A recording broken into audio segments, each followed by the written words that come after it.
আমি একজন অমুসলিম। আমার প্রশ্নটা হলো, আমাদের এই পৃথিবীতে কেন এত ধর্ম সৃষ্টি হয়েছে? পৃথিবীতে কেন এত বেশি ধর্ম আমাদের বুঝতে হবে। আমাদের স্রষ্টা আল্লাহ সুবহানাহু ওয়া তাআলা পাঠিয়েছেন মাত্র একটা ধর্ম।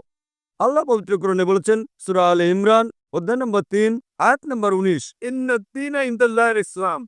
একমাত্র ধর্ম, একমাত্র জীবন দর্শন যেটা আল্লাহ তাআলার গ্রহণযোগ্য, সেটা আল্লাহ তাআলার কাছে আত্মসমর্পণ করা। আল্লাহ তাআলা মাত্র একটা ধর্মই পাঠিয়েছেন।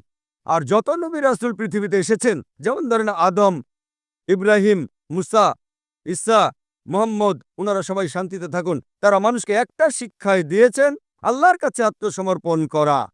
এখন আরবি ভাষায় যদি কেউ আল্লাহ তাআলার কাছে আত্মসমর্পণ করে তাহলে তাকে বলা হয় মুসলিম। আর ইসলাম, এই আরবি শব্দটার মূল আরবি শব্দটা হচ্ছে সালাম, যার মানে শান্তি।